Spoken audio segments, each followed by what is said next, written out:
कल हमने बात की थी ईसाई मिशनरीज के बारे में। ईसाई मिशनरीज भारत में आ गए थे और वो अपना धर्म प्रचार प्रसार आगे बढ़ाना चाह रहे थे, बट ऐसा हुआ नहीं अनफॉर्चुनेटली, क्योंकि जो बाकी अदर जो पीछे चीज़ें चल रही थी उन सब का ट्रेड पे था और वो इंडिया को पूरे तरीके से लूटना चाह रहे थे, तो उन्होंने धर्म पे इतना जोर नहीं दिया और ईसाई मिशनरीज का आना इंडिया में फेल हो गया। इससे आगे अब हम बात करेंगे।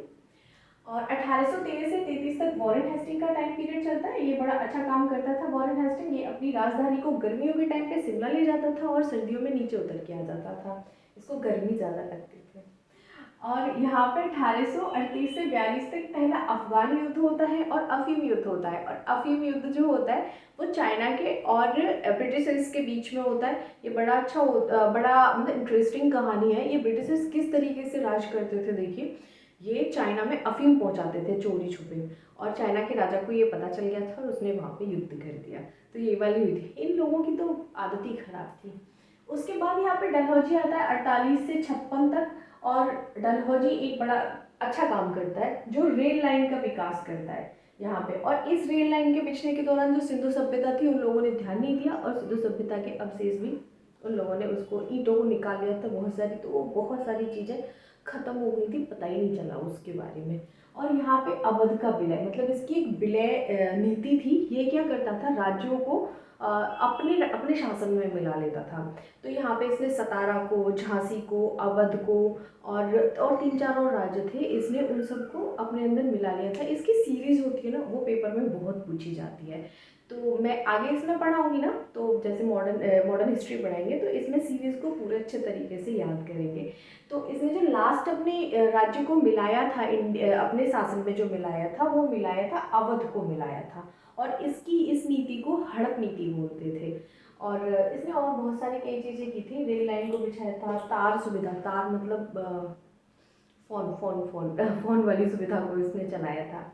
और उससे 1857 का विद्रोह होता है। 1857 के विद्रोह को प्रथम स्वतंत्रता संग्राम की उपाधि दी जाती है या प्रथम स्वतंत्रता संग्राम उसको बोला जाता है। देखिए यहाँ पे हम एक चीज़ को हम नोटिस कर सकते हैं। अगर हम किसी चीज़ के लिए डिस्ट्रीब्यूट होके लड़ रहे हैं, मतलब हमारी लाइफ में एक गोल है। अब जैसे हमारा एक गोल है कि भाई हमको लाइफ में एसएससी सीजीएल क्लियर करना है, ठीक है, मतलब मैं लेके चल रही हूँ फॉर एग्जाम्पल।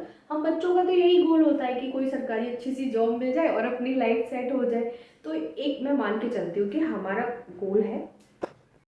तो यहाँ पे 1857 का विद्रोह होता है और 1857 के विद्रोह की विफलता के कारण क्या थे?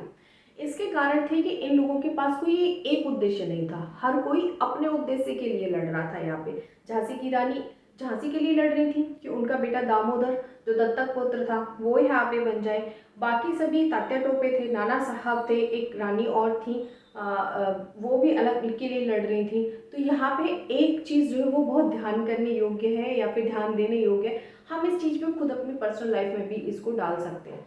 अगर हम एक गोल बना के अपनी लाइफ में नहीं चल रहे हैं तो मान के चलिए 110% हम सफलता प्राप्त नहीं कर सकते हैं। और इसी वजह से 1857 की क्रांति विफल हुई। इतनी बड़ी क्रांति विफल हुई क्योंकि एक गोल नहीं था।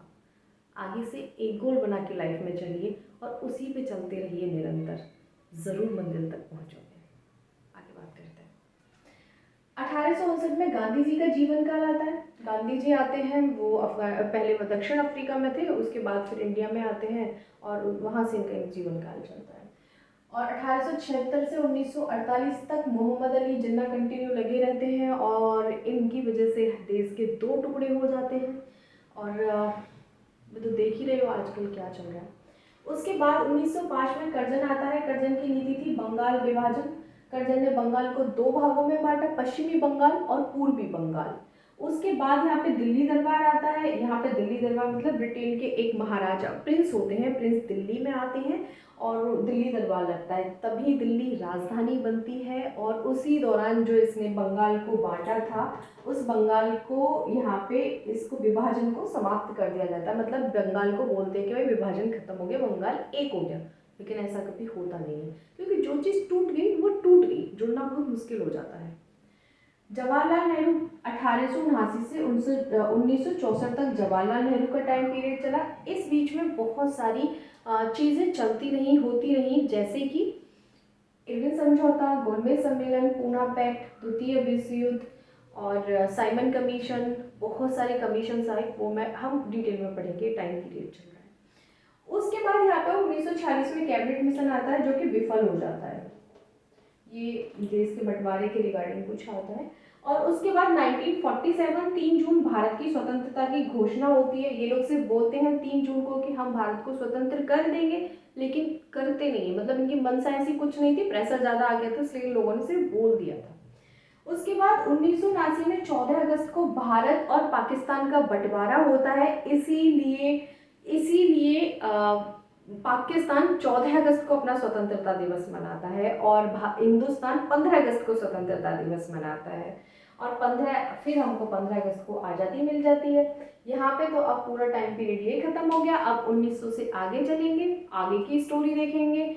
आपको वीडियो कैसा लगा मुझे कमेंट करके ज़रूर बताइएगा। लाइक, सब्सक्राइब एंड शेयर ज़रूर कीजिएगा और लाइक तो ज़रूर कीजिएगा।